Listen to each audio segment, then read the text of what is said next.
The phone was still warm in Kaivan Rowe's hand when the diner went quiet.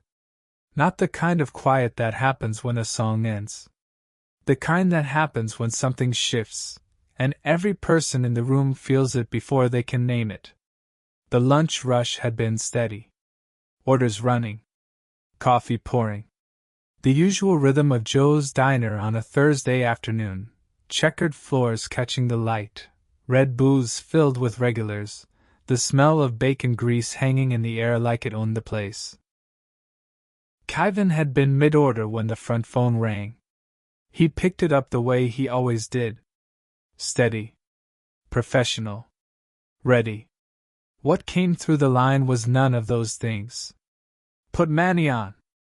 No greeting. No pause.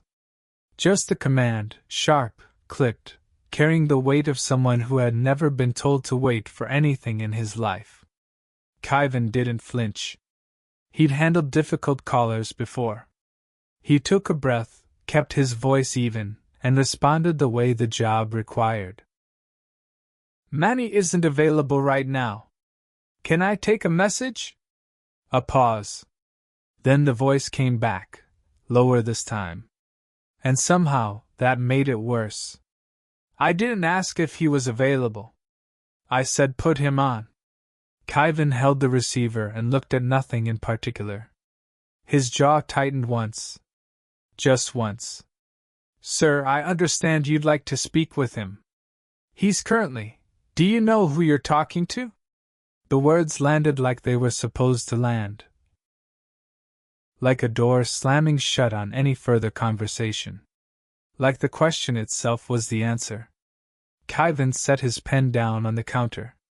Slowly. No, he said.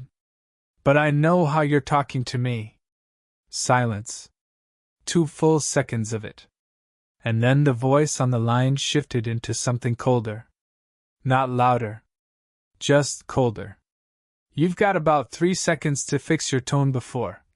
Kaivan didn't let it finish. He didn't raise his voice.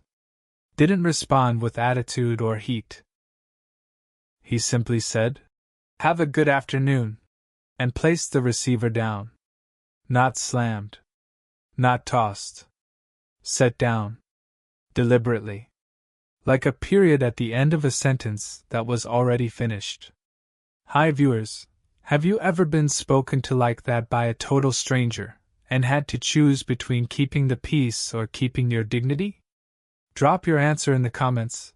I want to know what you would have done. The diner stayed quiet for another few seconds. Then someone at the counter cleared their throat. A fork scraped a plate somewhere near the window. Normal sounds. Ordinary sounds. Except they didn't feel ordinary anymore. 2 men in the corner booth, both mid-40s, sport coats, the kind of guys who came in every week and never ordered anything different, were watching Kaivan with an expression he couldn't quite read. Not concern. Not curiosity. Something closer to recognition. Like they knew something he didn't. Like the call had meant more to them than a rude customer. Kaivan refilled the coffee cup, smoothed his apron, and said nothing. He'd handled it. It was done. Except, it wasn't. Because the call wasn't the problem. The problem was who made it. The SUV pulled up at 2:14 p.m. Nobody announced it. Nobody had to. The vehicle parked directly in front of the glass, close enough that its shadow cut across the checkered floor and fell over the counter like something being laid down on purpose. Black. Tinted. Not moving. Just sitting there the way expensive things sit, like they already own whatever space they're occupying.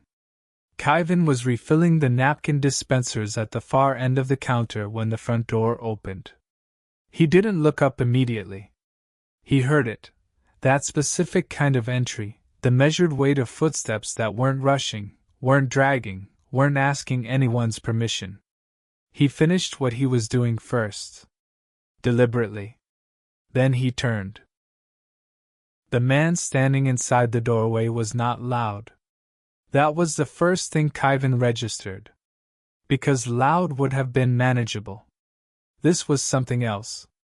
Zerk Vale stood at roughly 6'2" in a dark suit that hadn't come off any rack in any store Khyven had ever walked into.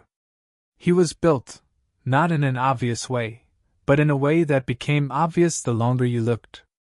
Wide shoulders, controlled posture, the kind of stillness that doesn't come from being relaxed. It comes from being certain. His jaw carried the kind of sharpness that looked permanent. Tattooing crept past his collar and disappeared beneath his sleeve. His eyes moved across the diner exactly the way a man moves through a room he's already decided belongs to him. The 4 men in the corner booth stopped chewing. That detail mattered. Khyven watched it happen, watched 2 grown men with the build of people who didn't scare easily go completely still. No eye contact with Zerk. No acknowledgement. Just stillness. The practiced kind. The kind that comes from knowing better. A woman near the window suddenly needed to check her phone. The cook behind the pass-through wiped his hands on his rag and found something to do near the back. Within 30 seconds, without a word being spoken, the diner had rearranged itself around this man's presence like water moving around a stone. Zerk walked toward the counter. Stopped directly in front of Khyven. He wasn't close enough to crowd him. He wasn't far enough to be casual. He stood at exactly the distance of a conversation that isn't going to be rushed. His eyes, dark, level, carrying no visible emotion, landed on Khyven and stayed there. You hung up on me. His voice was quiet. That was the thing. Quiet in the way a room gets quiet. Not a whisper. Not soft. Just stripped of everything unnecessary. A fact delivered like a verdict. Khyven met his gaze without breaking it. You were being disrespectful. No apology attached to it. No qualifier. Just the reason, stated plainly, the way a person states something they've already decided they're not ashamed of. Something happened in Zerk's expression. Not a reaction. Closer to an adjustment. Like a calculation running quietly behind his eyes. He didn't raise his voice. Didn't step forward. Didn't reach for anything. He just looked at Khyven Rowe, this waiter in a red apron in a diner with checkered floors. And looked at him the way people usually reserve for things that surprise them. Then he pulled out the nearest stool. And sat down. Bring me coffee. He came back the next day. Wednesday. 2:11 p.m. Same booth. Same suit, different one, but the same effect. Same stillness. Same way the room adjusted around him without being asked. Khyven set the coffee down without a word.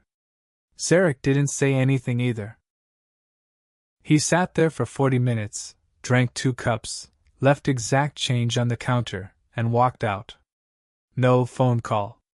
No confrontation. No explanation offered and none requested. Khyven watched the SUV pull away from the window, and told himself it was nothing. Strange, but nothing. Thursday, Zerk was back. Same time. Different corner of the diner, the 2 top near the far window, away from the booth group that had clearly been avoiding making eye contact since Tuesday. Same silence. Same coffee. This time, he stayed for an hour. He didn't eat. Didn't take a call. Didn't open a laptop or look at his phone more than once. He just watched. Not aggressively. Not openly. The way a person watches something they're still deciding about. Khyven had dealt with controlling men before. He knew the type. Had grown up brushing up against that energy, the particular flavor of authority that wrapped itself around you slowly and called it attention. He wasn't rattled. He wasn't flattered either.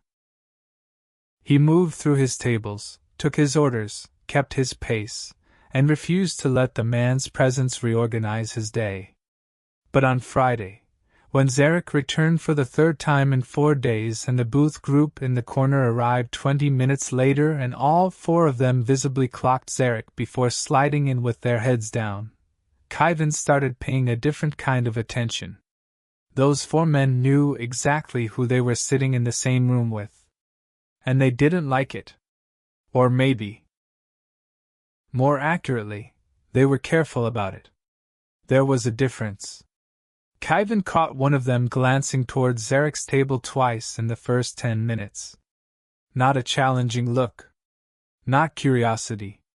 The look of someone checking their surroundings the way you do when you know the area has a reputation. Khyven refilled their drinks, kept his face neutral, and filed the information away without reacting to it. He was good at that. Storing things? Processing them later. Not letting the outside in. Friday afternoon, Zerk finally spoke beyond ordering. He was finishing his second cup when he said, without looking up from the table, "Why didn't you apologize?" Khyven didn't stop wiping down the counter. Didn't pause. Didn't pretend he didn't know what the man was referring to. "Because I wasn't wrong," he said. Same tone he'd use answering any other question. Even. Direct. Already done with the sentence before it finished. Silence followed. 3 seconds of it. Maybe 4. Then. And Khyven almost missed it, would have missed it if he hadn't been paying the particular kind of attention he'd been paying all week. Something shifted at the corner of Zerk Vale's mouth. Not a smirk. Not the sharp pull of someone being condescending. A smile. Small. Real. Gone almost before it arrived. Like it wasn't something Zerk's face did often, and the fact that it happened here, in a diner, in front of a waiter who'd told him no twice in 4 days, was something even Zerk Vale himself hadn't expected. He left without another word. But the next morning, before the diner even opened, there was a black car parked across the street. And it wasn't the SUV. It happened on a Tuesday. 11 days after the phone call. The diner was down to its last 2 tables when Zerk didn't order coffee. He sat down, folded his hands on the counter, and looked at Khyven the way someone looks when they've already made a decision and are now just waiting to deliver it. "I have a job for you." Khyven finished logging the check he was holding before he responded. "I have one. Not like this one. You don't know what mine is like." Zerk's expression didn't change. "I know what it pays." Khyven looked up then. Not because the comment rattled him. Because something in the delivery of it was specific. Not general. Not the kind of assumption someone makes about a job from the outside. Specific, the way a number sounds specific when someone's already checked. "I need someone in my house," Zerk continued. "Someone who doesn't run. Someone who doesn't look for ways to use what they see. Someone who can manage a routine and still function when that routine changes without warning." He paused once. "Someone who tells me the truth even when it costs them something." Khyven set his pen on the counter. "You're describing a bodyguard," he said. "Or a spy." "I'm describing you," Zerk said. The answer landed without drama. No theatrics around it. Just a flat, direct observation, the kind that doesn't leave a lot of room to argue without sounding like you're reaching. Khyven kept his face even. He'd been keeping his face even for 11 days and he was good at it. "I'm not interested," he said. "That's fine." Zerk didn't move from the stool. "You'll change your mind." "Why would I do that?" "Because you're 3 weeks behind on your brother's medical bills." The air between them shifted. Not charged. Not dramatic. Just changed. Khyven's expression didn't crack, but something behind his eyes did the thing eyes do when a sentence lands somewhere it wasn't supposed to reach. He stayed very still for 2 full seconds. Then, carefully. How do you know that? Zerk looked at him with the same measured, unreadable expression he'd been carrying since the first afternoon. I told you, he said. I know what your job pays. Opportunity doesn't always look like hope. Sometimes it looks exactly like the thing you were most trying to avoid. Khyven had been careful.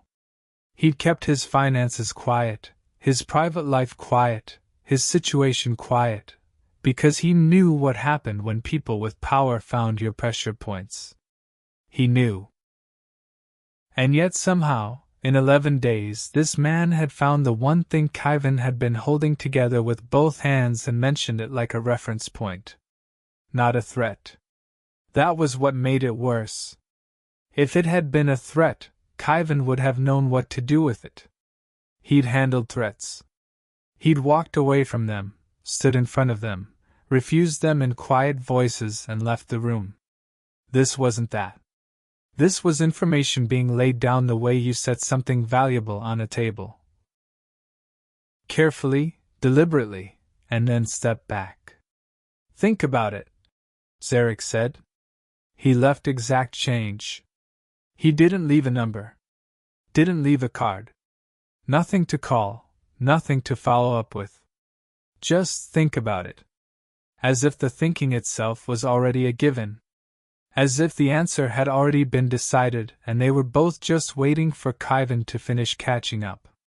Khyven stood at the counter after the SUV pulled away and looked at the exact change Zerk had left. Correct to the cent. Same as every other time. And realized, he'd never once told Zerk how much the coffee cost. 3 days later, Khyven walked through a gate he wasn't sure he could walk back out of. Not literally. The entrance to Zerk's property was clean, modern, deliberately understated from the outside, the kind of wealth that didn't advertise itself from the street because it didn't need to. A long driveway. Tall hedges.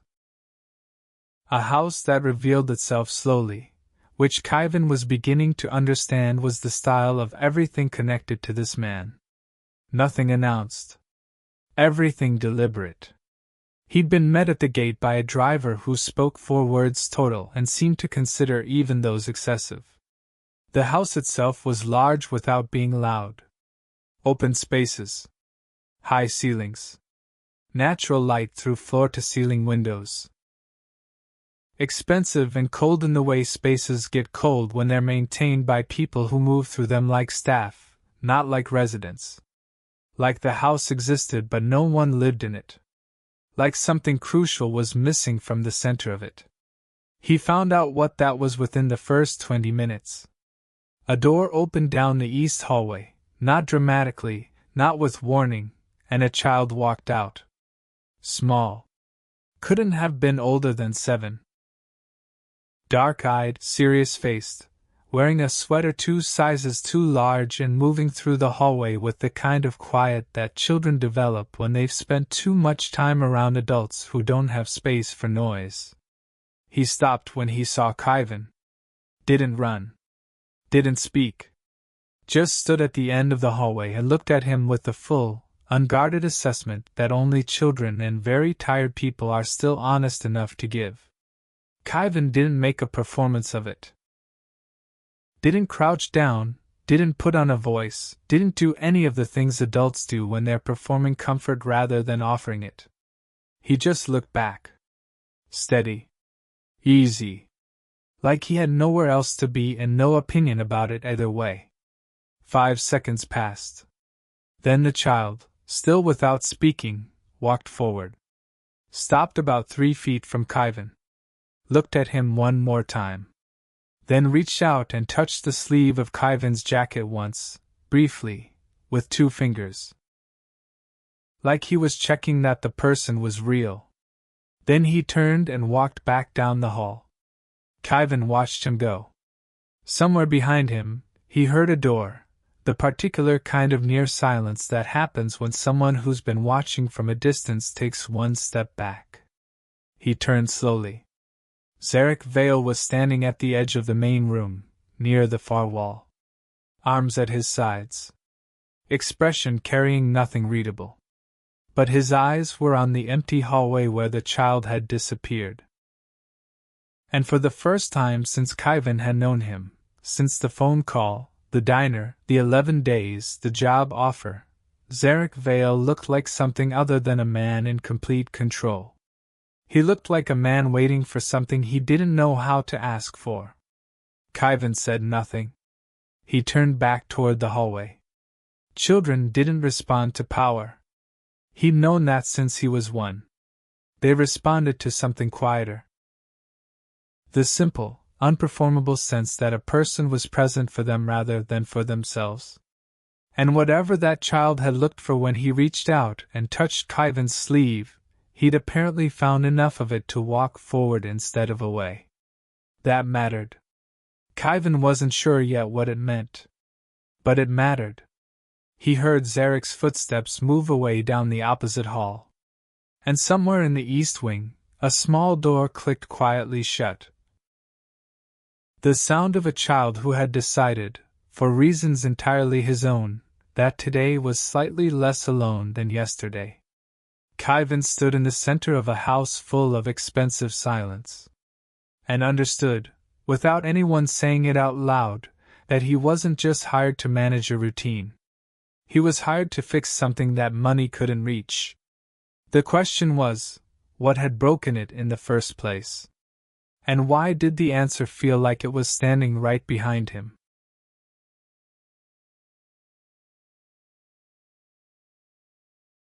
It happened without announcement. No single moment Khyven could point to and say, that's where it changed. It was cumulative. The way water moves through rock. Not dramatic. Just constant. By the third week, he had a rhythm in Zerek's house. Morning, Darius, that was the child's name. Darius woke at 6:40 and wanted cereal, not the kind the housekeeper bought, the plain kind Khyven had started keeping in the third cabinet. By 7:15, Darius was at the table with a book he never read out loud but always had open. By 8, Zerek was downstairs, coffee already poured. Khyven had learned exactly how he took it without being told, moving through his morning the way a man moves when he's used to doing everything alone. But somewhere in the fourth week, the moving slowed down. Around Khyven specifically. That was the first thing. Zerek started asking questions that weren't operational. Not about the schedule. Not about Darius's routine or the house or what needed handling. Questions like, where did you grow up?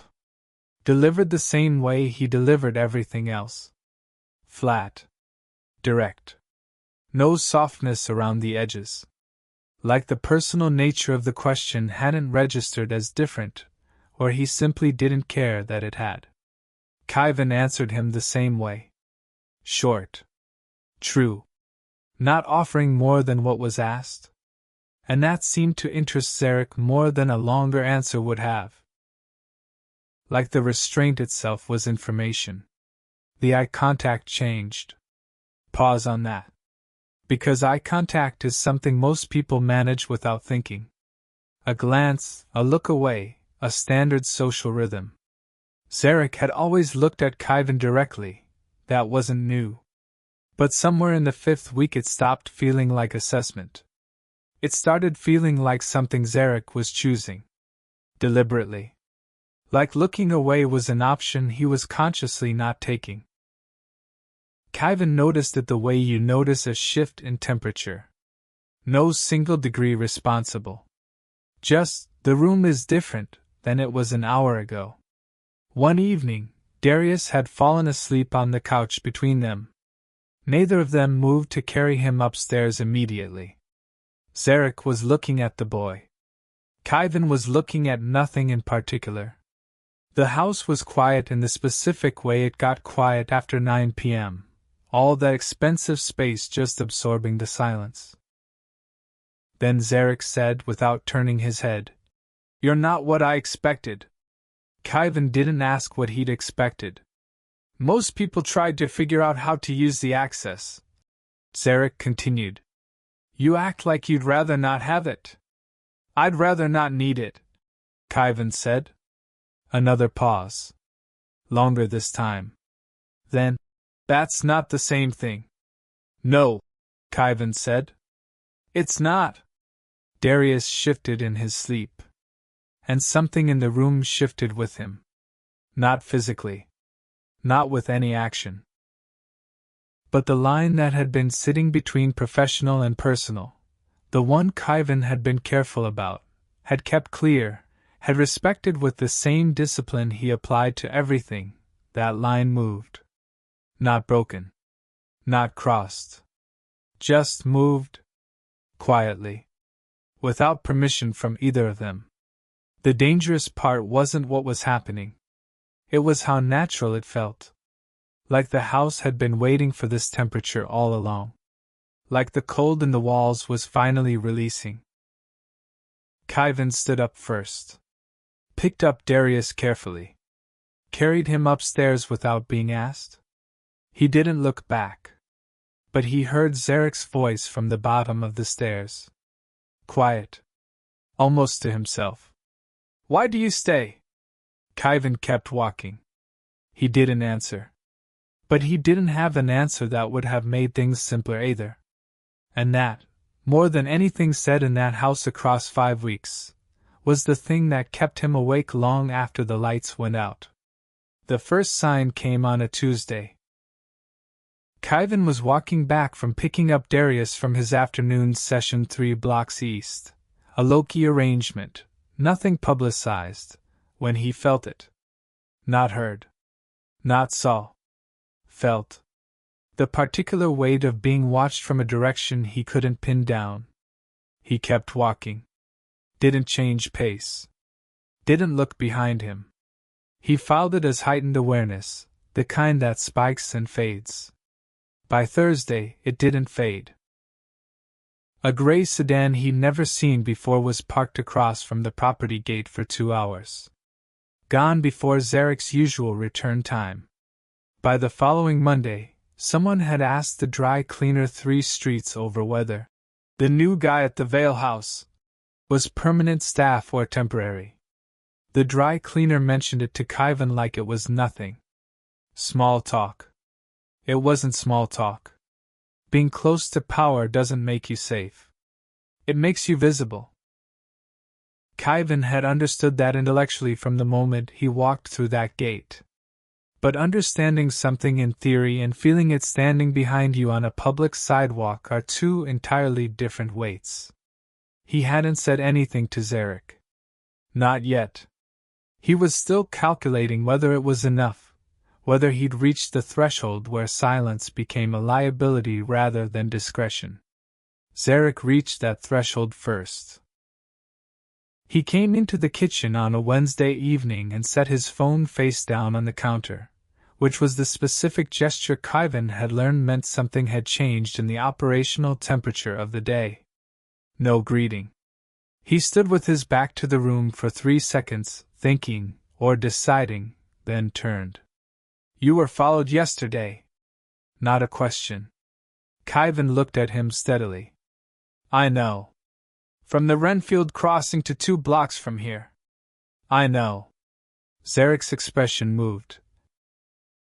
A fast tightening around the jaw, controlled immediately. Why didn't you tell me?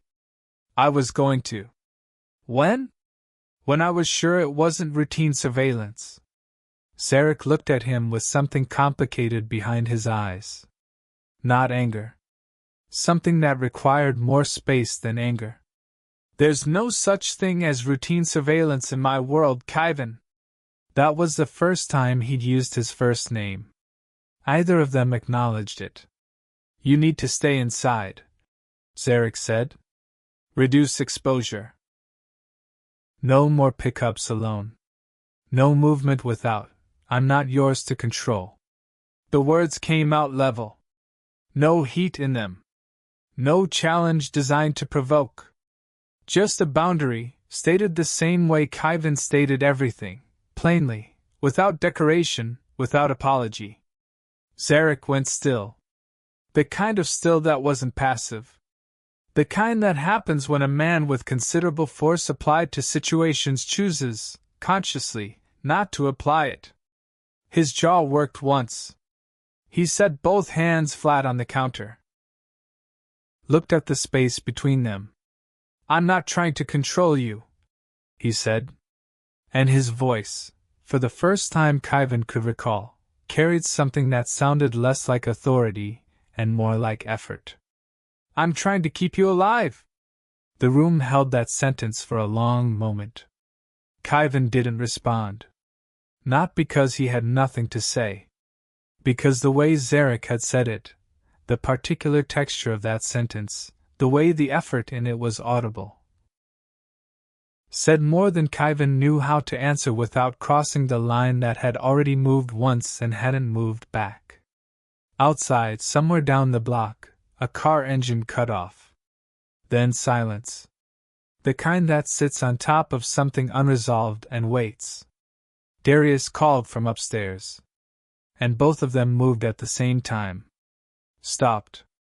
Looked at each other. Zerk stepped back first. It was a Sunday. That detail mattered. Sundays were the one day the pace dropped. No scheduled movement, no operational calls before noon, Darius allowed to stay in his pajamas until he felt like changing. Khyven had started a habit of taking Darius to the small park 4 blocks east on Sunday mornings. Low traffic. Familiar faces. The kind of neighborhood errand that felt, briefly, like something ordinary. Zerk had come that morning without explanation. No instruction, no announcement. He was simply there when Khyven and Darius reached the front door, coat on, keys already in his driver's hand. And the three of them had gone. It had felt easy in the way things feel easy right before they stop being easy. The park was half full. Darius found the swings. Zerk sat on the bench at the east end, not relaxed, but attempting it, which in Khyven's experience was as close as the man got. Khyven stood near the edge of the play structure and watched Darius work the swing higher, face serious with the effort of it, and felt, for about 40 minutes, like none of the other things were real. Like the sedan, the surveillance, the weight of being watched, the line in the house that had moved and never moved back, like none of it existed. Just a park. Just Sunday. Just a kid on a swing working as hard as he could at something that didn't require hard work. That mattered. Then, a click. Mechanical. Fast. Close. Khyven turned. A man with a camera, long lens, 20 feet from the bench. Already moving. By the time Zerk stood, the man was gone, back through the tree line to the east, gone. 30 seconds, maybe less. Zerk's driver was already on the phone. Zerk himself stood at the edge of the path and looked at the space where the man had been with an expression Khyven had never seen on him before. Control, slipping. Then catching. Then settling back into place like a mask adjusted in a mirror. He turned to Darius. Time to go. Darius didn't argue. He'd learned not to when Zerk's voice dropped to that register. The ride home was silent. That evening, Khyven was in the kitchen when Zerk's head of external affairs, a man named Cortland who smelled of old money and newer problems, arrived and was taken into the study. The door closed. Khyven stayed in the kitchen.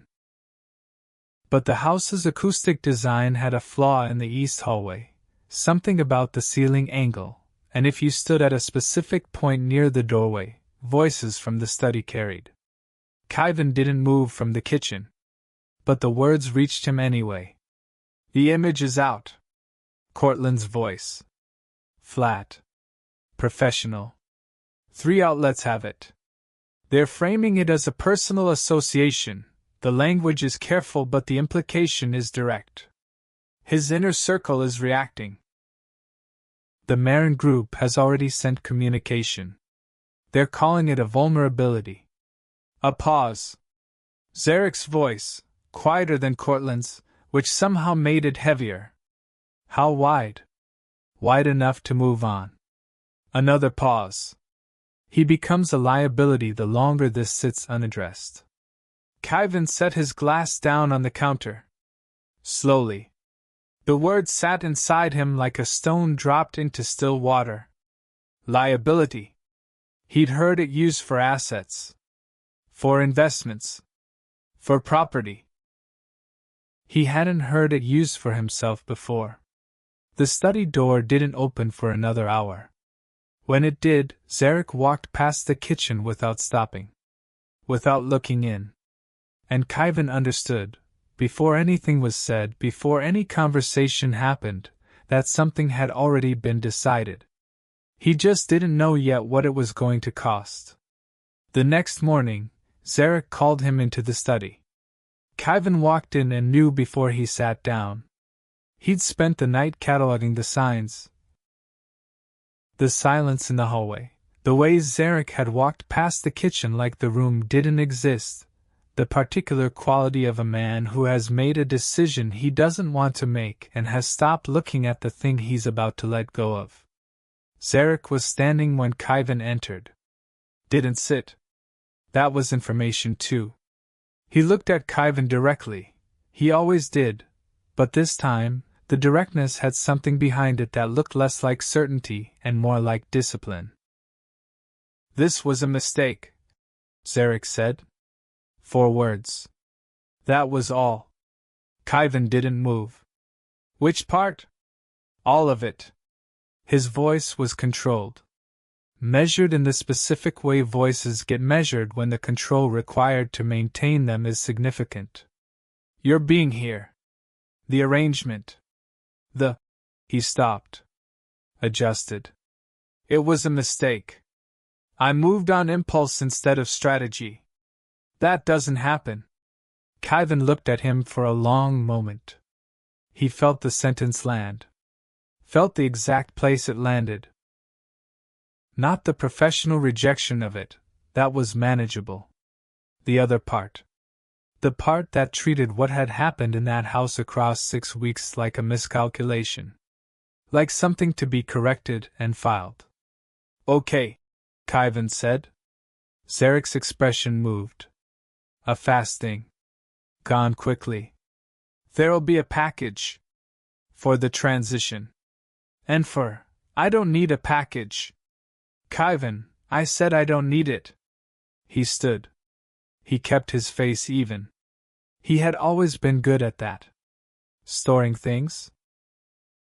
Processing them later. Not letting the outside in. He was doing it now, storing it, all of it, the weight and the specific texture of standing in front of someone who had looked at him the way Zerk had looked at him for 6 weeks and was now describing that as a mistake, storing it, carefully, for later. For when he was out of this room and out of this house and back in a world where he understood the rules. You should go before the afternoon, Zerk said. I know when I'm being dismissed, Khyven said. He turned toward the door. Behind him, nothing. No further words. No movement. He walked down the hallway, collected his coat, stopped at Darius's door. The boy was inside. Khyven could hear him. The specific quiet of Darius in a room, that particular textured silence. He didn't open the door. He stood outside it for 4 seconds. Then he left. The front door closed behind him with a click that was neither loud nor soft. Just final. He walked to the street. He didn't look back at the house. He told himself it was done. He almost believed it. The worst betrayals don't arrive loud. They don't break things or slam doors or leave marks you can point to. They're quiet. Measured. Delivered with eye contact and a controlled voice. And they're final in the specific way things are final when the person delivering them clearly rehearsed it.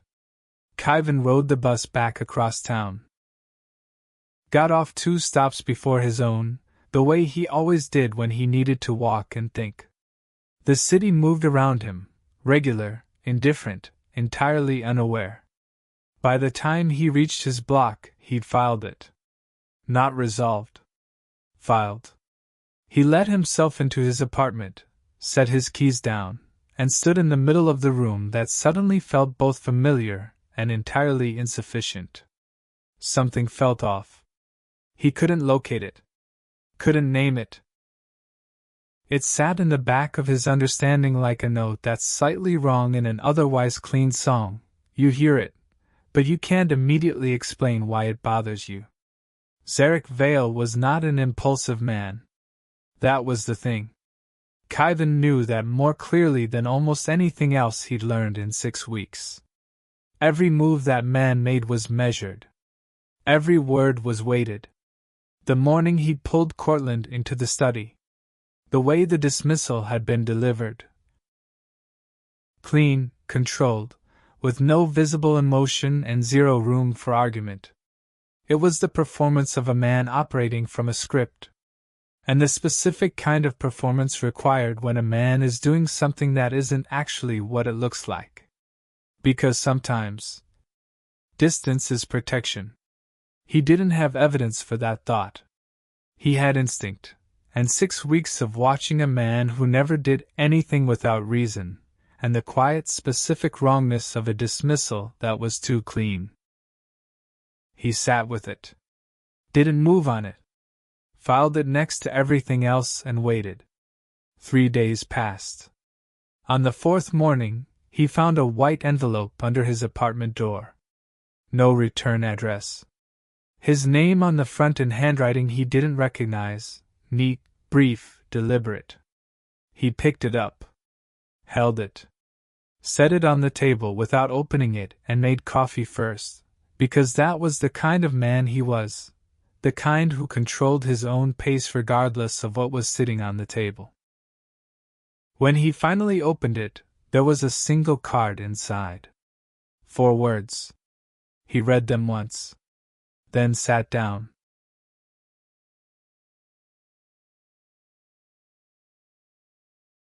The card said, "You were never the weakness."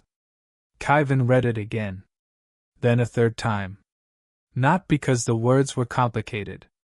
Because the meaning of them was expanding the longer he held them, reaching back through 6 weeks of information and rearranging it. Not random comfort.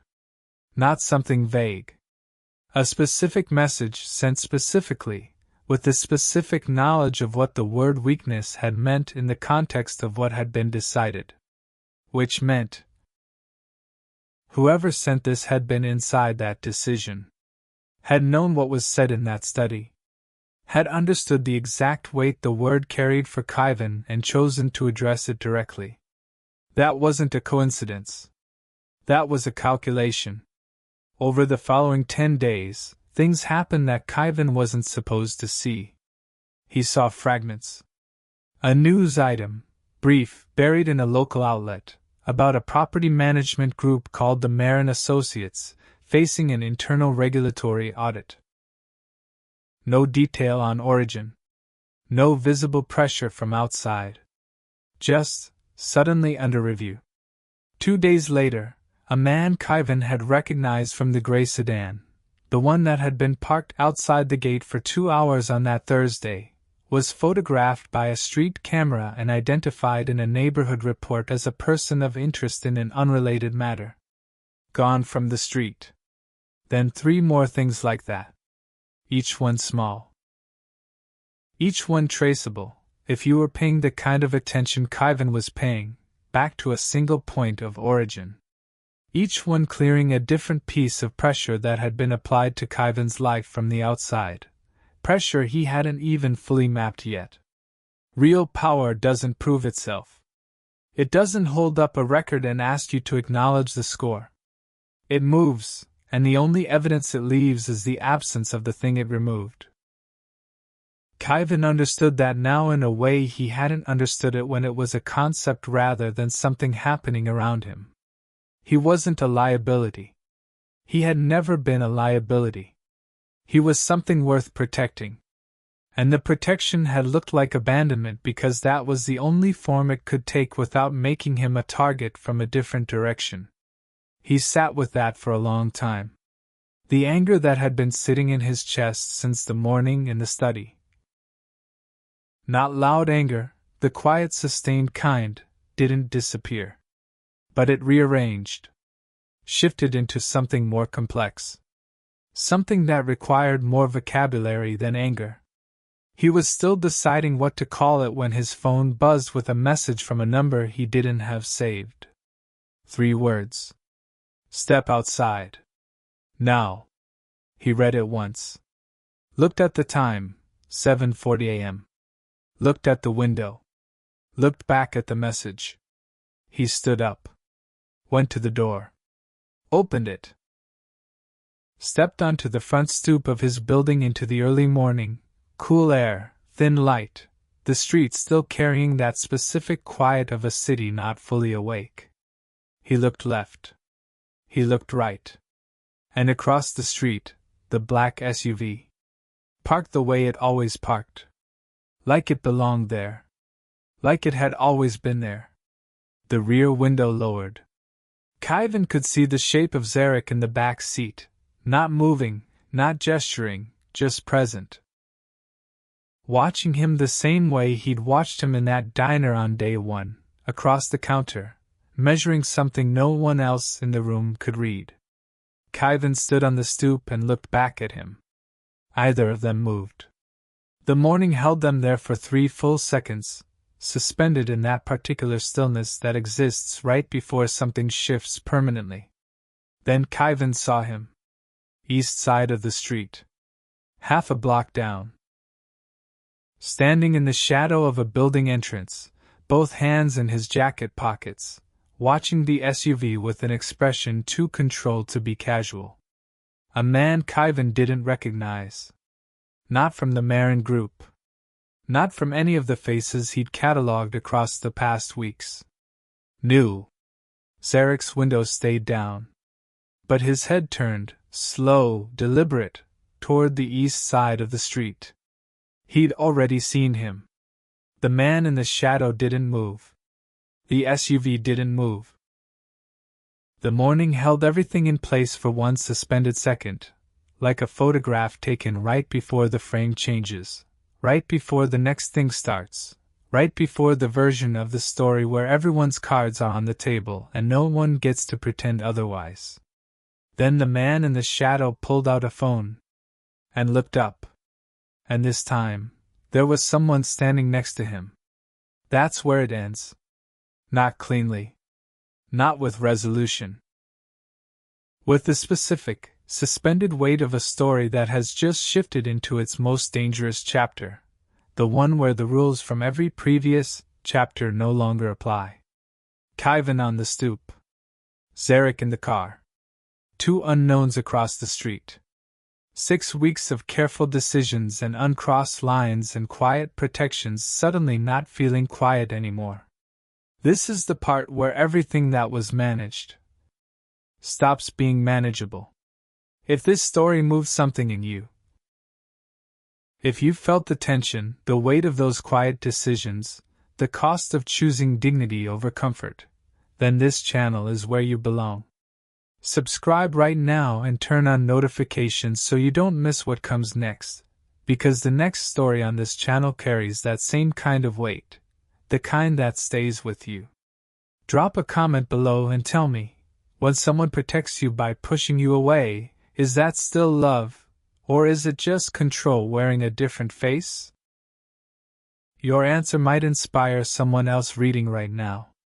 Share this with someone who needs to hear a story like this today. Because the stories that move us are the ones worth passing on.